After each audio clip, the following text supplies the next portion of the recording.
রংপুরের শিমুলতলা সার্বজনীন শ্মশানকালী মন্দিরে আর্ট অফ লিভিং শিলচর শাখার উদ্যোগে শ্রাবণ মাসের পবিত্র রুদ্রপূজা অনুষ্ঠিত হয়েছে। স্বামী আত্মচৈতন্যজির পরিচালনায় এবং পুরী থেকে আগত পণ্ডিতদের সান্নিধ্যে মন্ত্রোচ্চারণ, গণেশ বন্দনা ও গুরুবন্দনার মাধ্যমে পুরো অনুষ্ঠানটি আধ্যাত্মিক আবহে সম্পন্ন হয়। স্থানীয় ভক্ত শ্যামলাল দাসসহ প্রশিক্ষক ও বিশিষ্ট ব্যক্তিবর্গের সক্রিয় উপস্থিতিতে বারাক উপত্যকায় বিশ্বশান্তি, মানবিক বার্তা ও ইতিবাচক সামাজিক পরিবর্তন ছড়িয়ে দেওয়ার প্রত্যয় ব্যক্ত করে সংগঠনটি। আমি আর্ট অফ লিভিং এর একজন শিক্ষিকা টিচার।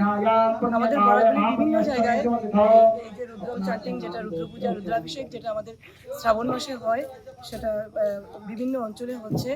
এবং আজকে সত্যিই আমরা সৌভাগ্য যে এখানে শিমুলতলাতে প্রথমবারের জন্য এটা হচ্ছে।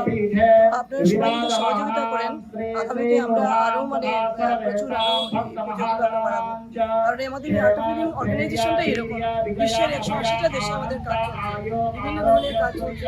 এবং এই আর্ট অফ লিভিং অর্গানাইজেশনের মেইন ফাউন্ডার হচ্ছেন আমাদের এই যেখানে শ্রী রবিশঙ্করজি। উনি একটা বিশাল একটা দৃষ্টিকোণ নিয়ে যে ওনার এই যে কাজগুলো চলছে, এবং বিশ্বের 180টার বেশি দেশে আমাদের বিভিন্ন ধরনের কাজ চলছে। সামাজিক উন্নয়নমূলক অনেক কাজ চলছে, তার মধ্যে এই ধরনের যেগুলো বিঘ্ন সমাজ নির্মাণের উদ্দেশ্যে এই ধরনের যেগুলো পুজো হচ্ছে, যাতে আমাদের সমাজের কল্যাণ হয়, আমাদের সবার গ্রামবাসীর কল্যাণ হয়, সমস্ত বিশ্বের কল্যাণ হয়, সেই উদ্দেশ্যে এই প্রোগ্রামগুলো আমরা করি। ধন্যবাদ।